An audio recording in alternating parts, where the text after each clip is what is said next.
Selamat pagi, siang, sore, ataupun malam, Pak Yunis ataupun Mas Galuh. Perkenalkan saya Hugo Samahuso dengan NIM 1352299 dan saya akan mempresentasikan apa yang telah saya lakukan pada MBPTL ini atau Penetration Testing di Lab MBPTL ini. Jadi ada saya sudah cantumkan referensi labnya di sini oleh Mas Bayu Vedra di sini, sudah ada GitHub-nya. Dan juga saya akan menggunakan Docker di desktop sesuai yang disarankan di GitHub-nya untuk menjalani di atas Docker. Oke, berikut saya juga mengikuti referensi task yang diberikan MBPTL, yaitu yang ini. Ya, ada 7 phase, di mana tiap fasenya itu ada macam-macam flag ya.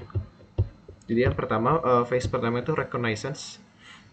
Yang pertama, di mana ada tiga subbab, yaitu pertama page source analysis. Jadi buat ngecek si source HTML itu cukup mudah ya. Jadi saya cuma inspect element di localhost yang itu, yang dengan port 80, karena terbukanya di situ melalui dockernya, akses utamanya, main app-nya. Lalu di inspect elemennya terlihat ada komen untuk flag pertamanya.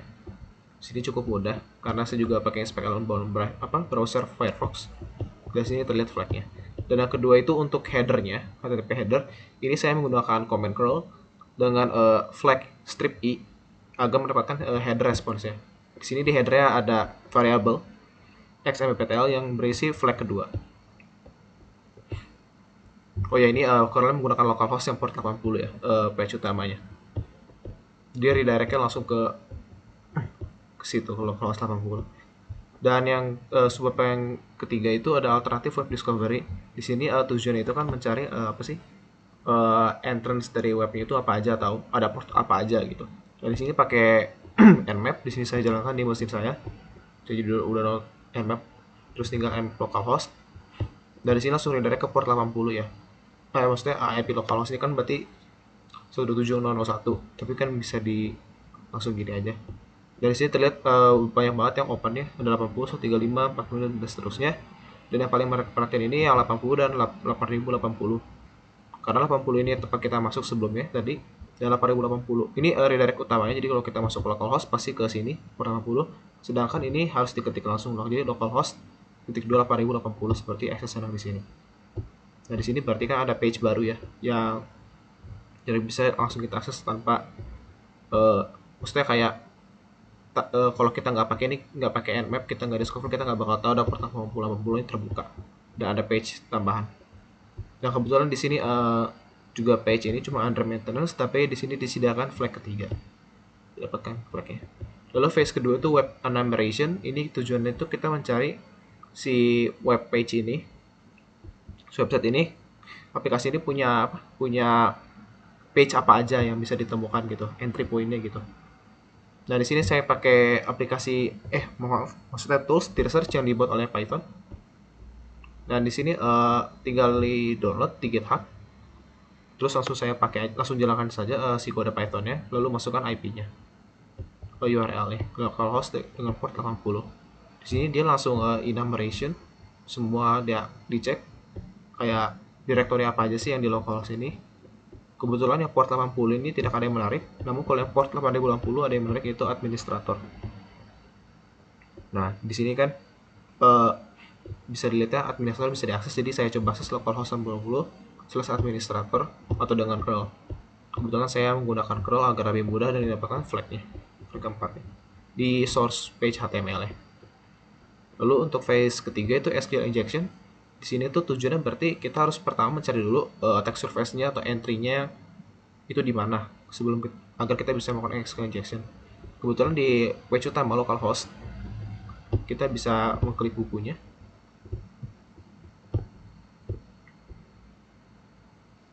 Nah, di sini kan bisa klik buka buku detail. Nah, di sini ada query parameter ID 4. Dan ini cukup menarik perhatian karena kalau kita isi maksudnya kayak seperti sintaks yang cukup sensitif, krusial untuk SQL, maka dia langsung kayak muncul error seperti ini. Error dari si SQL langsung dari servernya. Dari sini terlihat ada response flag-nya juga, flag 5. Dan ini bisa terjadi karena penggunaan sintaks yang tidak efisien. Jadi aplikasi ini menggunakan langsung variabel $_get yang bawa PHP. Dan ini kebetulan ini berfungsi untuk mendapatkan input dari query parameter URL tanpa validasi, sehingga bisa bisa langsung masukin sintaks sintaks SQL-nya. Lalu yang kedua, database flag extraction menggunakan SQL map. Nah, di sini karena kita dapat entry-nya, jadi kita bisa langsung pakai tools SQL map dari pakai Python, menggunakan bahasa Python. Dari sini bisa langsung dia si toolsnya itu nge-fetch semua nama database yang di aplikasi itu, server itu. Dan kebetulan dapatkan 6 database mulai dari administrator sampai sys. Nah, di sini yang menarik adalah administrator, karena kebetulan kita konteksnya juga lagi di administrator. Di sini saya langsung masuk ke database administrator, lalu diambil tabelnya apa aja. Di sini ada flag dan user. Setelah itu kita tinggal dump atau extract yang ada di tabel flag maupun user. Jadi dapatkan flag 6 dan kebetulan juga dapatkan user bersama passwordnya. Dan juga karena apa? Karena si SQL Map ini juga udah punya database yang hash ya passwordnya, kayak apapun, kayak kan hash kan satu array. Jadi si SQL Map punya database isinya hash dan kebetulan ini cukup sering dipakai, sehingga SQL Map juga langsung kasih tahu ini bahwa yang sudah pernah dipakai sebelumnya itu p.sw ini password ini. Lalu karena nyambung ke page admin panel access juga kita udah kebetulan dapat username dan passwordnya, jadi kredensialnya cukup mudah, tinggal login. Dan di sini langsung dapat flag 7-nya di admin insert ini. Nah, saya juga udah login tadi. Lalu yang keempat ini mendapatkan user level flag. Maksud dari user flag ini kan karena kita dapat akses admin, jadi task kali ini mendapatkan flag yang menurut hint di hint ini itu ada di flag/user.txt. Saya belum tahu ini maksudnya apa, dan ternyata ini tuh maksudnya kita itu harus masuk ke apa ya, ke shell servernya dan masuk ke directory flag/user.txt-nya. Dan juga karena ada dua tipe ya di OS-nya kayak privilege-nya, ada user dan root, tapi yang sekarang user dulu. Jadi intinya saya harus remote code remote code executable buat masuk ke shell-nya, ke sistemnya. Nah, karena di panel admin ini kita bisa upload, berarti ini mengupload. Jadi ini apa ya, berpotensi sebagai masukan kode malicious ke servernya ya. Dan kebetulan karena saya udah coba cek-cek, dan begitu diupload ternyata dia itu nggak validasi gambar, bisa validasi file-file lain yang sebagai gambar. Jadi ekstensinya nggak harus PNG atau JPG, tapi bisa .php, di mana PHP itu bahasa ini dipakai untuk membangun website ini. Nah, berekstensi PHP, jadi saya membuat sebuah kode shell.php dengan berisi ini. Nah, ini quotes maksudnya ini tuh, jadi kan sebelumnya sudah dikasih tahu ya, $get itu kan dalam PHP itu kayak ngambil variabel C ini di query parameter URL-nya dengan kutip begini. Kutip ini tuh backtick ini untuk operator di shell executor. Jadi kayak kalau di Python tuh kayak fungsi sistem gitu, atau fungsi sistem terus dijalanin gitu. Dalamnya apa? Dalamnya ini $get C buat dapetin isi si query parameter C ini. Nah, begitu udah dibuat, terus saya upload filenya, terus nanti bisa muncul di sini. Nah, ini shell 1. Nah, ini kan sebenarnya script ya. Jadi tinggal ini open, terus open image ini tab, terdapat hashnya di sini. Nah, di sini tinggal kasih parameter C sama dengan hash. Nah, ini kan karena kita udah masuk shell ya. Coba saya ls, nah ini kayak bisa langsung dapat si shellnya gitu. Jadi kita dapat shell si web shellnya lah, ya, shellnya websitenya. Nah, ini saya bisa akses web shell menggunakan query parameter C. Nah, kebetulan saya pakai curl biar lebih gampang juga. Jadi waktu saya curl terus saya masukin komen Linux-nya, Debian-nya, UMI, saya itu di www.stripdata. Dan kembali ke objek awal, karena mencari flag di privilege user, saya coba langsung ke ini menggunakan komen ini ls %20 ini memang spasi, penggantinya spasi, karena kalau pakai spasi beran spasi itu nggak akan bisa, error. Dan ls dan dicari directory slash flag itu di mana. Dan kebetulan bisa dilihat bahwa isi slash flag itu apa aja. Dan dalam slash flag itu ada root dan user, dan di sini kita hanya bisa dapat read dan write di privilege user. Di root itu tuh nggak ada privilege sama sekali. Terus karena cuma bisa user, jadi saya cat aja, saya baca isi dan dapatkan flag ke-8. Nah ini kodenya, chstrip cat %20 slash flag slash dot user.txt. Selanjutnya untuk root level flag. Nah di sini kan berarti kita harus eskalasi akses ya, berarti apa namanya, privilege-nya kan sebelumnya kita masih ini ya, masih www strip data, dan mungkin sekarang harus root. Dan juga karena saya juga udah coba eskalasi akses itu harus di terminal live, nggak bisa sekali web shell. Jadi kan kalau web shell sekali tembak udah gitu kan, shell terminalnya mati. Nah jadi kalau misalnya saya berhasil naik juga pasti langsung ke drop si privilege karena ngulang lagi dari awal. Jadi pertama saya triknya itu pertama sudah pasti reverse shell-nya, jadi kita harus butuh terminal live. Jadi pertama saya nc netcat di WSL2 dan mendapatkan IP di WSL saya. Nah ini di WSL saya dapat IP saya ini. Dan juga oh ya ini kan dipecah berdua gini karena pertama dockernya itu kan saya di Windows ya. Nah ya ini kan saya aplikasi di Windows ya, jadi terbukanya juga di Windows. Sedangkan si WSL saya tuh, maaf, netcatnya itu di WSL. Nah jadi seperti ini.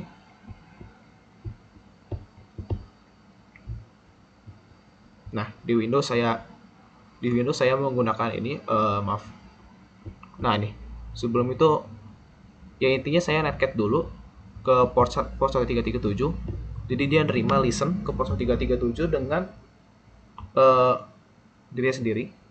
Jadi intinya WSL itu membuka port 1337. Nah nanti si Windows ini saya akan payload ini bash strip C ini untuk mengirimkan ke IP si WSL-nya dengan port 1337. Jadi dikirimkan bash tadi web shell ini. Nanti di web shell ini dikirimkan ke listener tadi, ke WSL itu dengan port 1337. Dengan ini saya berhasil reverse shell karena saya dapatkan shell live. Nah ini dia kayak gini. Jadi dia listen dengan 137 dengan berbagai flagnya LVNP. Lalu nanti kalau udah, jadi saya masukin ini, nanti dia akan listen, terus begitu saya masukin payload langsung masukkan, dikirim langsung bisa masuk ke sini ke shell-nya. Nah dengan ini tinggal cari privilege eskalasinya dengan menggunakan SUID dalam Linux. Jadi saya sudah cari-cari dan bisa SUID itu dalam Linux itu berarti itu kodenya 4000. Jadi saya cari SUID-nya 4000 itu intinya sebuah parameter yang bisa menaikkan pokoknya berhubungan sama privilege -nya. Nah saya jadi find per 4000, dan ini untuk untuk ini aja kayak verbose-nya lah di dev ini. Nah ini nanti saya dapat semua yang berkaitan dengan privilege 4000 atau eskalasi si privilege-nya. Dan ini ada yang kayak bin mount, dan lain-lain. Dan yang menarik ini ada user bin bus gitu. Karena pertama dia privilege access control itu bukan XR tapi SR gitu. Jadi saya langsung masuk aja. Nah, ini kan non standar juga ya kan, soalnya user bin bus ini kayaknya juga buatan si aplikasi, buatan ininya, bukan dari default si Linux-nya maksudnya gitu. Nah ini berpotensi menaikkan atau menurunkan privilege. Nah akhirnya saya coba, dan ternyata begitu saya coba jalankan binary-nya, dan saya masuk ke root-nya. Nah dengan ini kan bisa dibuktikan bahwa binary ini bisa dijangkau oleh akses user dan menaikkan privilege. Dengan ini saya bisa baca file root.txt-nya. Nah ini dia, cat flag root.txt, dan dapatkan flag ke-9. Selanjutnya untuk SOC analysis ini cukup mudah karena kita sudah dapat privilege root-nya. Tinggal ini untuk cek lokal HTTP request-nya itu, karena di mesin Linux Debian itu rata-rata lognya itu disimpan di Apache 2 access.log. Jadi tinggal baca di grab aja flagnya gitu di access.log, karena panjang banget, jadi saya pakai grab dan dapat flag ke-10. Dan ini sisanya juga saya banyak hint dari ini, hanya melakukan hint dari apa, dari labnya. Kan flag 10 ini varlock ini disimpan di sini. Kalau history analysis disimpan di sini, saya cuman cat di rootnya, terus dapat flagnya begitu. Dan phase ke-6 itu network pivoting. Nah, ini cukup menarik karena di dalam IP, di dalam network itu ternyata ada aplikasi dari yang hanya bisa diakses di Docker, atau kalau misalnya di kalau di aplikasinya mungkin hanya bisa diakses di network dalam gitu, internal lah gitu. Ya berarti di Docker ya. Nah, karena kita karena kita udah dapat akses reversal, jadi tentu saja mudah untuk mendapatkan networknya. Jadi yang pertama itu hint yang ke yang internal app discovery ini dikatakan bahwa ada port 5000 dan bisa hanya digapai oleh kontainer yang di dalam gitu. Compromise kontainer yang diizinkan gitu. Compromise yang kita juga masuk ke sini. Nah, saya juga udah cek pakai /etc/host. Jadi saya ini di host apa gitu, ini cukup standar komennya. Dan saya dapat bahwa saya itu di port ini dengan nama ini. Port lagi, saya di IP ini.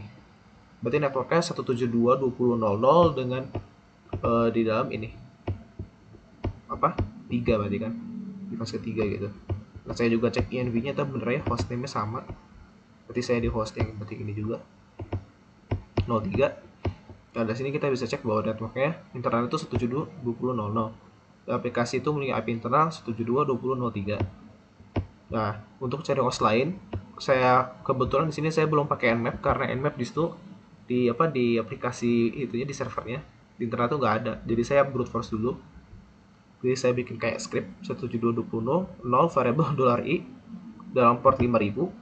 Saya brute force sampai 10. Dan ini hasilnya 1 sampai 10 itu gagal kecuali yang ke berapa nih? Ke 4. Nah, ini 4 ini ternyata begitu di curl ada hasilnya, ada page source-nya. Ini dapat flag ke-13 ya. Nah, terus kan udah masuk nih ke ke aplikasi lain yang ada di internalnya. Itu di 04. Dan di sini bisa dicek bahwa ini kan kita disuruh server side template injection.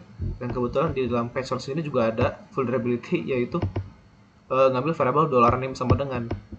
Nah, jadi saya tes query pakai ini, soalnya mirip banget kayak query parameter. Saya tes, ternyata ada hasilnya nih, hello test diubah gitu, si variable dipakai.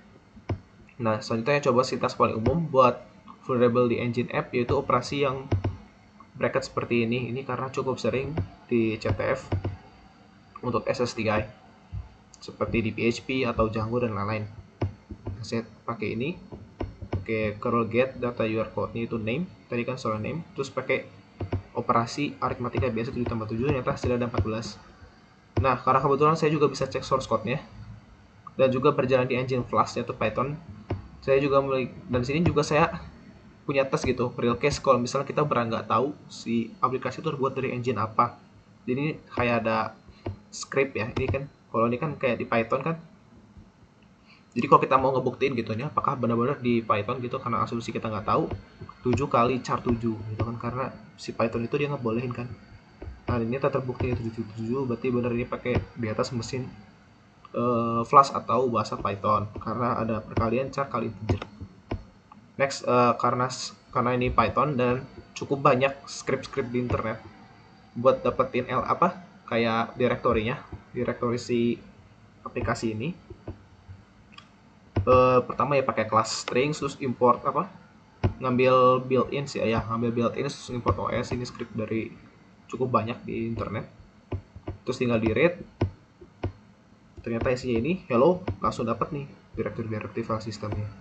Terus ternyata ada flag txt, langsung saja ditambahkan lagi di payloadnya, yaitu popen, fungsi popen, terus catch/flag.txt, dan sudah dapat flag ke 14. Dan yang terakhir ini binary exploitation. Binary itu tersedia di page ini. Nah, ini tinggal download. Saya pakai wget biar cepat. Terus saya cek file mainnya, ternyata nggak kena strip ya, dan 64 bit elf. Jadi pertama yang tentu saja kalau ada binary exploit binary itu saya strings dan didapatkan flag 15 langsung, dan juga hint untuk flag 16. Flag 15 dapat. Sekarang flag ke 16 mungkin, nah oh ini flag ke 16 bisa lihat bahwa flag ke 16 bahwa kita flag ke 16 hanya dengan masuk ke port 31337. Kenapa saya berpikir sedemikian? Karena binary ini kan dijalankan di ini ya, entah di port 31337, cuma tidak tahu di IP mana, cuman dia ada di pokoknya IP internal. Dan di sini terlihat ada flag 16 cat flag 16.txt, dan begitu saya jalankan binary-nya itu, tentu saja nggak bisa dong karena kan saya di lokal. Nah berarti implikasinya berarti kalau saya jalankan ini di server itu, di aplikasi itu, berarti kan dia bisa ngasih flag 16 ya dong. Berarti makanya tinggal masuk ke port 31337. Nah pertanyaan itu IP-nya apa? Karena tadi dari sebelumnya yang kebuka cuma IP 4 dari crowd ini, dari ini HTTP.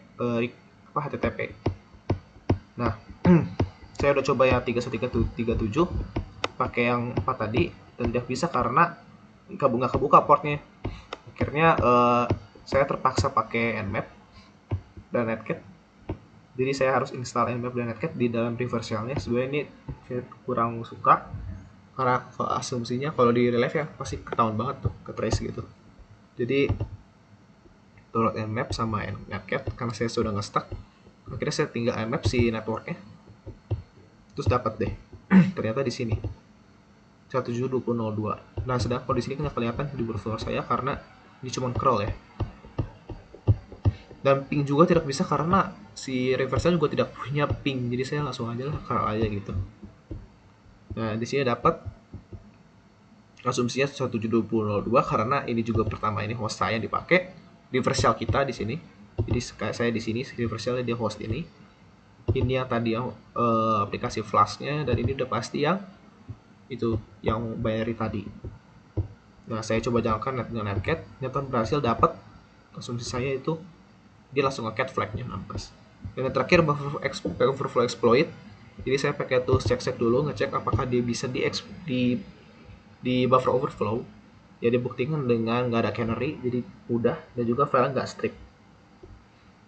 Dan juga di sini juga saya cek pakai GDB info functions, dan di sini ada secret. Nah, ini bukan bawaan libc dengan address ini 0x40006C6.